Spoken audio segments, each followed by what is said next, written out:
morning, students. Welcome to the lecture of Real Analysis 1. The concepts we have studied in the last lecture is a generalized first mean value theorem. Before this, we have seen a first mean value theorem also. What is first mean value theorem? There exists one number zeta in between the closed interval a to b such that integration a to b f of x dx is equal to f of zeta times b minus a. With the help of examples also, we have seen how that mean value can be found in the given interval. Then the second we have seen is generalized first mean value theorem. The statement says that if f and g are integrable and g keeps the same sign. Keeps the same sign means either this is non-positive or non-negative over the closed interval a to b. Then we want to prove that there exists a number mu lying between the bounds of f such that integration a to b f g dx is equal to mu times integration g. To prove this, proof is very easy actually. We have written that small m and capital M are the bounds of the function. Therefore, small m f of x lies between small m to capital M. Then we have multiplied that number by that inequality by g of x.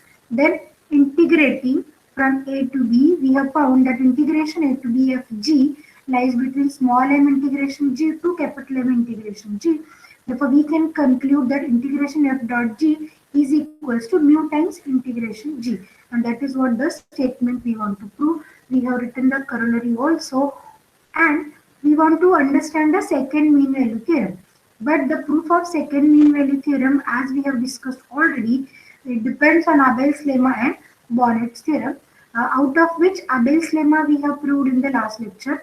The Abel's lemma statement says that if sequence Bn is positive monotone decreasing, see what I'm saying, positive monotone decreasing sequence, small k and capital K respectively are the least and greatest values of the sum for p equals to m plus 1 up to e, and then prove that bm into small k less than or equals to summation r from m to n brur is less than or equals to bm into capital K. In simple words, as I told you already, this is the series given to us where small k and capital K are the least and greatest values. Bn is given to be positive monotone decreasing sequence. Therefore, if I start with n equal to 1, b1 will be the largest number in the corresponding sequence. Therefore, if we multiply every term of the series by the corresponding sequence terms, then the product, the series, whatever the product we will have, BRUR, again lies between Bm small k to Bm capital K. In detail, we have seen the proof of this Abel's lemma. I have told you the theme, how to remember the proof as well. Now in today's lecture, we will go for the next important theorem which is required to prove the second mean value theorem, that is Bonnet's theorem. If let us go for the statement of Bonnet's theorem. The statement says that, let me write it simultaneously.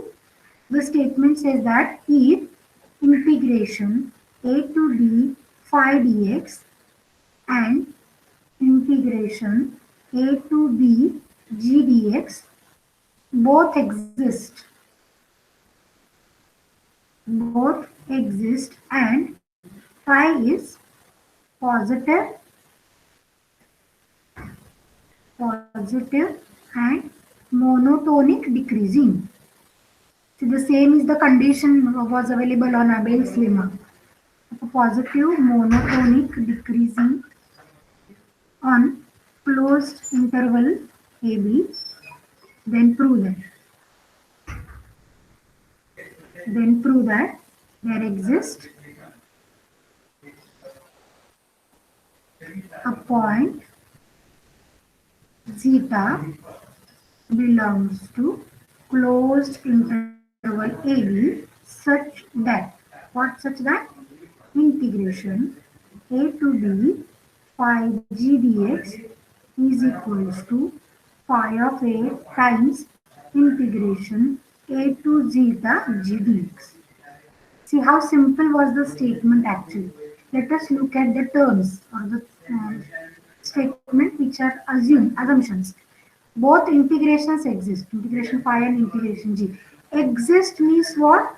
The function is bounded and it is integrable. Second thing, the phi is the function given to be positive monotonic decreasing of the closed interval. Very similarly, in the Abel's lemma, sequence Bn is given to be positive monotonic decreasing. Correct. Instead of Bn, we have now phi. Then we want to prove that there exists a number zeta belongs to closed interval AB such that integration of this product phi g is equal to phi of a times integration a to zeta. See, it is somewhat difficult to have an integration. We cannot say it cannot be integrated, but it is difficult to have an integration of a product. But if we find such a number zeta, then this integration gets in the simpler form. That is phi of a is only we have to take the integration of one function g. Only we have to take an integration of one function g. Let us start the proof. No doubt we are going to make use of Abel's lemma in order to prove this Bonnet's theorem. Therefore, as the whole discussion is regarding the integration, therefore let me start with the partition of the given interval. Therefore, let us write the partition. Let p equals to a equal to x naught is the first point, no doubt we were assuming x naught, x1, x2 dot dot up to xn is equal to b, be a partition of the closed interval with the partition of closed interval AB and capital Mi, comma small mi be bounds of G in ith subinterval, that is xi minus 1 to xi. Small capital Mi and small mi be the bounds of G in ith subinterval. Now what we are going to assume time being I'll assume T1 to be A and Ti where I is not equals to 1 be any points of ith subinterval. Any points of ith subinterval. 2 points we have taken T1 and Ti. Okay, because in the last Abel's lemma also we have the points A to B. Our summation R is equal to M to 1 to T, right? Similarly, we have taken 2 points T1 as A, Ti B, any points except I equals to 1. We have points 2 points under the consideration. Now, in delta xi, what I am going to assume for the function g, let the bounds of the function be capital M and small mi. Let me write. The ith subinterval in the ith subinterval, what we know, small mi less than or equals to g of ti less than or equals to capital Mi, okay, where ti is belonging to xi minus 1 to xi, right? Let me call it as inequality number 1.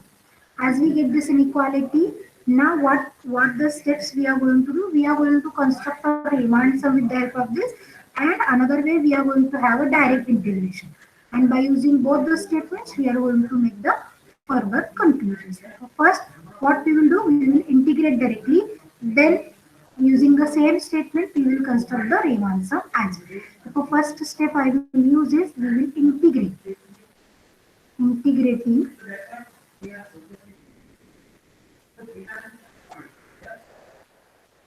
Integrating from xi minus 1 to xi, we get what we will get if I integrate. Small mi and capital Mi are the constants, and we know the integration of a constant. Integration k is a times b minus a. So can I write directly? Mi plus xi minus 1 less than or equals to integration xi minus 1 to xi g of ti di, or can I write g of x dx? Both will be the same, no? Dummy variables, dummy parameters. Capital Mi into xi minus 1. Right? What is xi minus 1? We know this is the length of ith subinterval. Good. Delta xi.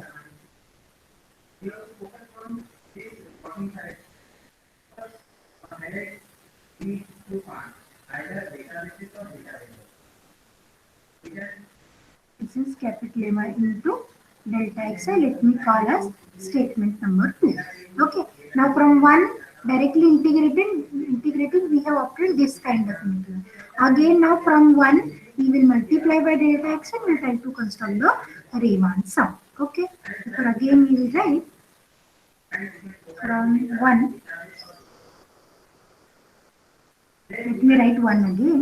Small m less than or equals to g of ti less than or equals to capital Mi. Now we will multiply by delta xi. What will happen if I multiply by delta xi? This is Mi delta xi less than or equals to g of ti delta xi less than or equals to capital Mi delta xi, and let me call it as statement number 3. Okay. Now here what we are going to do, we are going to take a summation to the next step, and for this I am going to take the values of I is from 1 to p. Therefore here I am letting I is equals to 1 to p, where p is less than or equals to n, and adding over I. Adding over I in both the equations 2 and 3 we get. Okay, what will happen if I integrate, if I take a sum from I equals to 1 to p in equation number 2? What is the effect on this equation? If I take I equals to 1, what kind of integration will be here? X0 to x1 added with x1 to x2. So on, it will be xp minus 1 to xp. Therefore, finally adding all the integrations, what will be the integration finally? x0 to xt. Good. This is x0 to xp. Therefore, from 2, I will write first. 2 implies. To the left, we have summation I equals to 1 to p small mi delta xi. Middle term will be integration x0 to xp g of x dx, which is less than or equals to summation I equals to 1 to p capital Mi into delta xi. Let me call it as statement number 4. Now the same thing we will do for equation number 3. Now 3 implies. What we are going to do? Again we are going to take the summation by taking the values of I is equals to 1 to p. Therefore summation I equals to 1 to p small mi delta xi. What is the effect on this term? It's simply a summation we will have. I equals to 1 to p g of ti into delta xi less than or equals to summation I equals to 1 to p capital Mi delta xi, and let me call it as statement number. Okay, before going to call this as statement number 1, we want to make some arrangements. Okay, next step what we are going to do, we are going to multiply this statement number, whatever this we have obtained, by minus 1. Multiply by minus 1 we get it. What will happen if I multiply by minus 1? After multiplying by minus 1, inequality reverses. Okay, this upper bound will becomes the lower bound becomes the upper bound. Therefore, may I change the bounds and write directly? This will be summation I equals to 1 to p capital Mi delta xi less than or equals to negative summation I equals to 1 to p g of pi delta xi less than or equals to summation negative summation I equals to 1 to p small mi into delta xi. Right? Now I will call this as statement number 5.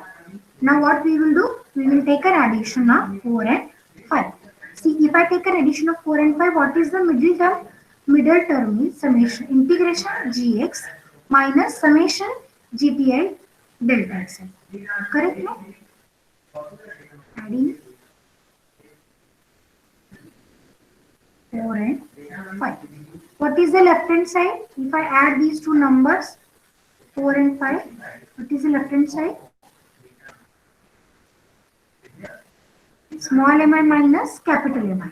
And here it is capital Mi minus small mi. So let us write capital Mi minus small mi on both the sides. And to do this, here I have to adjust the negatives. Correct? So shall I write? This is negative summation I equals to 1 to p capital Mi minus small mi into delta x. So let us check again. This is small mi minus capital Mi. The term is, but I want to write capital Mi minus small mi. Therefore, I have taken a negative. And the rest terms we will write integration x naught to xp gx dx minus summation I equals to 1 to p gti delta xi less than or equals to summation I equals to 1 to p capital Mi minus small mi into delta x. Now here the term is of the type minus a less than or equals to x less than or equals to a. Right now? And whenever this is the situation, we are writing mod of x less than or equals to a. Therefore, let me write the same term as mod integration x naught to xp gx dx minus summation I equals to 1 to p gpi into delta xi and is less than or equals to. Yes? Yes? Less than or Mi minus Mi delta yes. xi. Mi minus mi delta xi. No doubt mi is running from 1 to p. Okay. Now whatever is this right hand value we have obtained, we will call it as oscillatory sum. No? We will call it as oscillatory sum. Therefore, here I will write this is less than or equals to. The notation we will use is WPG. Okay, and here we will write where WPG is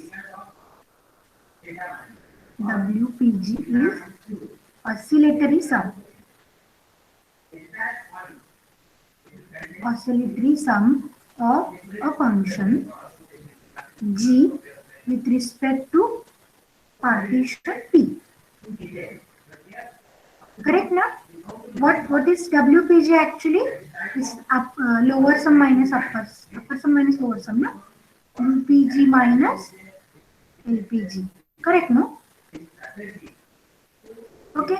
Therefore, if I put this value as WPG and let us again open this modulus. Okay. But while opening the modulus, what one job we will do? Here we will change the negative sign. Here we will change the negative sign. Therefore, this is actually integration minus summation. Now we are going to write summation minus integration. Because it is in the modulus, we can do this. So this is minus WPG less than or equals to summation GTI delta xi I is equal to 1 to p minus integration x naught to xp gx dx less than or equals to WPG. Now what we will do? We will add this integration g throughout. Integration x naught to xp gdx minus WPG is less than or equals to summation GTI delta xi I is equal to 1 to p less than or equals to integration x naught to xp gdx plus WPG. GDX plus WPG. Now, anyhow, we want to convert it into like the Abel's lemma. We want to use Abel's lemma in this. So, this is one series we have obtained where this is the least value and this is the greatest value. But this least and greatest value we will try to modify or we will try to simplify this.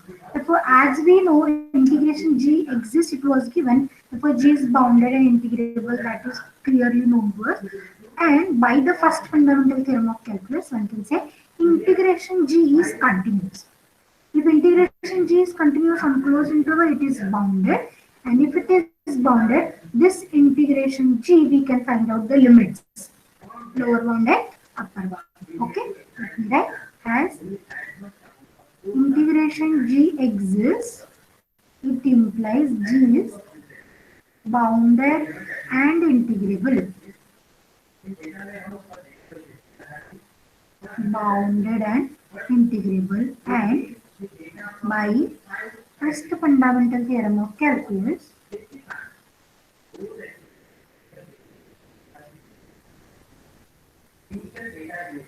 by first fundamental theorem of calculus. What this first fundamental theorem says? Integration g is continuous on closed interval AB. See, in the statement how we have written this? In the statement we have written capital F is equals to integration F is continuous. And to prove this to be continuous, we have first proved that capital F is uniformly continuous. And uniformly continuous gives us continuous. This is what the theme we have used in order to prove this. Now if integration g, this is one function which is continuous. If it is continuous on closed interval, therefore it is bounded as well. If integration g is bounded on closed interval AB. Now here we will write let A and B be the bounds of integration g. Okay, therefore how can I write? If these two are the bounds of integration, let me write integration x naught to xp g dx lies between, say, b to a. B to a. Okay, consider the left part of the inequality.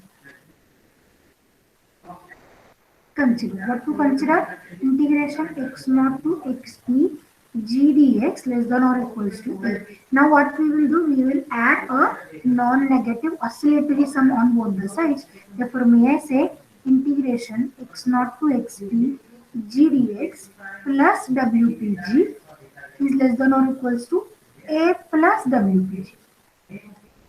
Okay, and let me consider the left part as well. What is left part? B is less than or equals to integration g x naught to xp g dx. Now what we will do? We will subtract wpg on both the sides. So b minus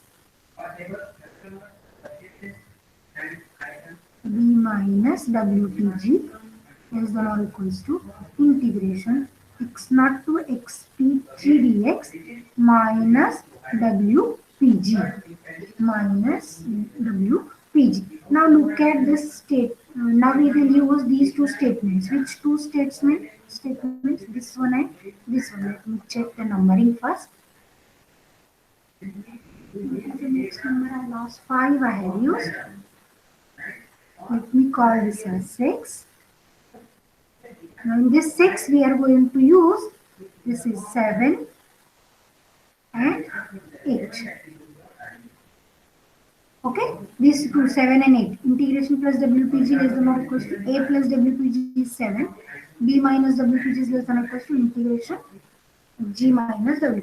These two we are going to use in 6. Okay, what kind of statement we will get? This term is less than or equals to a plus wpg, and this is also less than or equals to b minus wpg. Correct, na?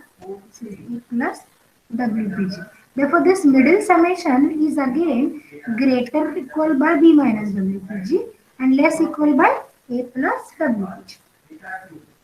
If I am going to write directly, this summation lies between b minus wpg to a plus wpg.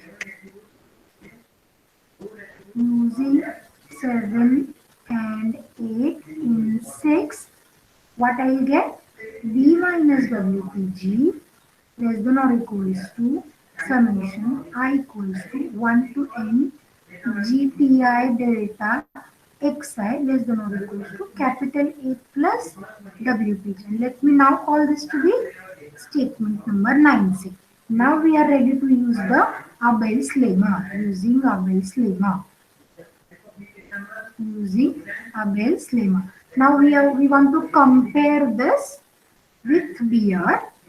Okay, we are going to compare this with sorry, not BR, it's UI. What is this term? This is my UI. Now I is the parameter we have used. Let me call this as UI. UI is GTI into delta xi. What will be BI? BI will be positive monotonic decreasing sequence. In the statement itself, it was given that phi is positive monotonic decreasing function. Therefore, let me write Bi is phi of Ti.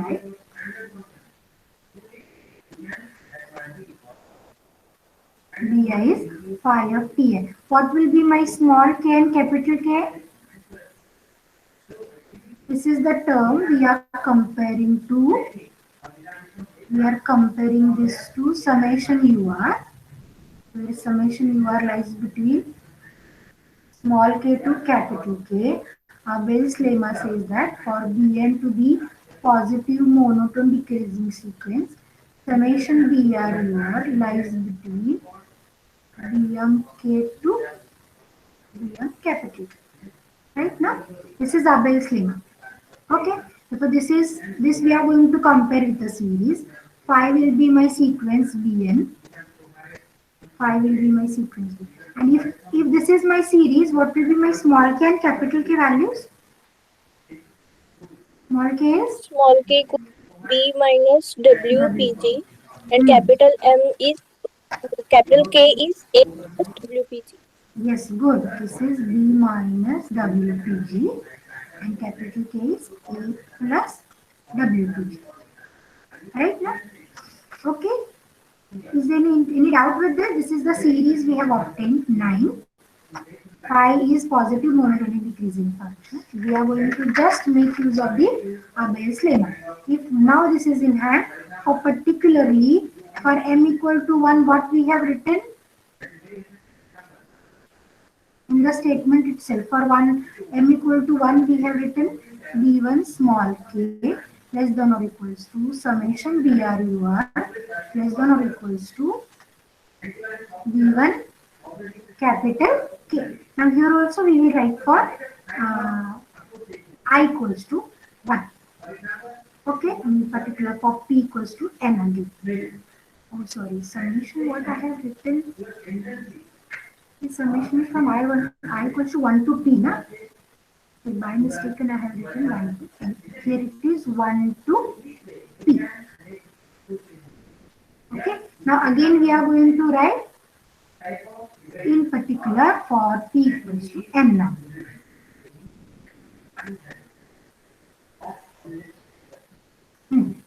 In particular for P equals to N. Yes, what is the first term of this sequence or the function? B1 I want. No, B1 will be phi of T1. Right? But what is T1 we have selected initially? It's A, no? At the starting only we have. Yes. Let T1 is A and Ti be an arbitrary point of the ith element. Therefore, this gives us for I equals to 1, B1 is phi of T1 and phi of T1 is equals to phi of A. Therefore, this B1 is phi of A, small k, capital K we know, BR, BI we know, UI we know. Right? Therefore, let me just put up all the values. What is B1? B1 is phi of A into small k is B minus WPG less than or equals to summation I equals to 1 to n phi of Ti GTi into delta Xi. Right? This is Ui and this is Bi, and we are writing together summation Bi Ui, right? Which is less than or equals to phi of A into what is capital K? This is A plus WPG. Right?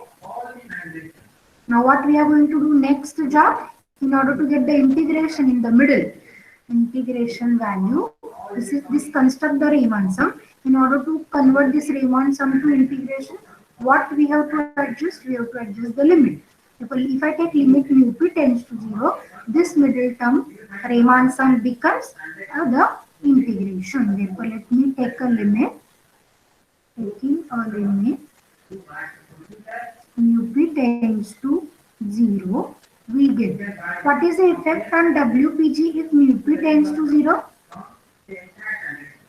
WPG tends to 0, no? Because WPG is depends on oscillation, and as you go on decreasing the norm of partition, oscillations are going to decrease.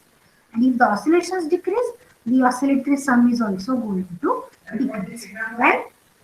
Here for taking limit mu p tends to 0, WPG will tends to 0. Therefore, what is the effect on this term? B minus 0, it will be B simply.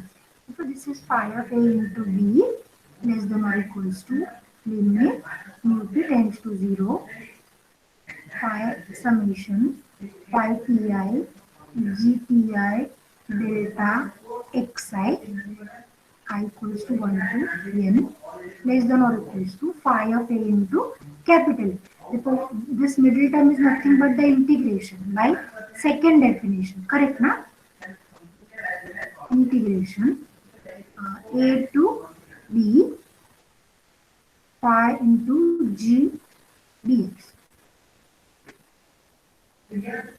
less than or equals to phi of A into A. Right? Phi of A into A. Now just look at this step. Integration phi g lies between b times phi of A to A times phi of A. Therefore, may I say integration phi g is mu times phi of A. Integration A to B phi g dx is equals to mu times phi of A, where mu is the number, mu is some number between A to B. Between A to A, instead of A to B, I call A and B. Right? But what A and B? A and B are the limits of integration G we have assumed, right? A and B are the limits of integration. If I want to obtain mu as a number between this, knowing integration G is continuous, may I say mu lies between the two for some value of P. Okay, here I write the function integration x naught to xp g dx being continuous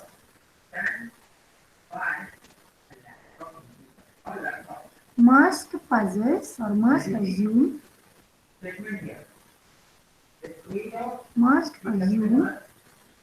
all values between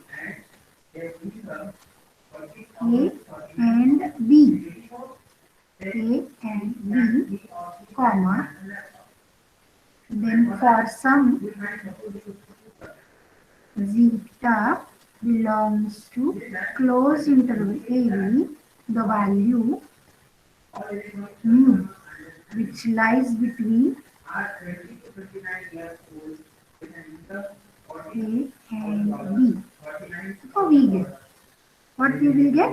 We will say mu is for some value of p, that is for some value of xp, and that I will get x naught is a, no, lower limit, and for some value zeta as an upper limit. This is my value integration gx dx. Therefore, let me just substitute this value here in the, I hope it is equation number 10. Therefore, let me put mu is equals to integration a to zeta g here in 10. This equation number 10 becomes. What integration 10 becomes? Integration a to b phi g dx is equals to phi of a mu. I am going to put integration a to zeta gx dx. A to zeta gx dx. Okay, and hence it is the proof of your Bonnet's theorem. This is the proof of the Bonnet's theorem. Here we have completed the proof of Bonnet's theorem. The proof of second mean value theorem we will discuss in the next lecture. If you have any kind of difficulties on Bonnet's theorem, you can ask. I'll just repeat the theme, what we have done. Okay. Initially, we want to prove that integration phi g is phi into integration a to zeta g dx. For this, we have assumed one partition x naught to x dx. Okay.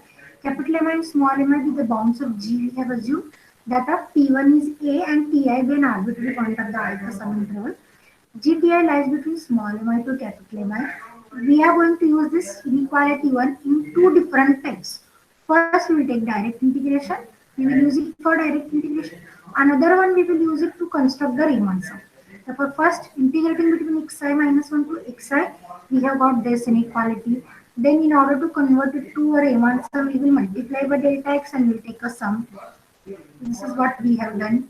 Okay, we have multiplied and we have taken the sum. These are the two inequalities we have obtained. The second inequality we have multiplied by -1 and then added both.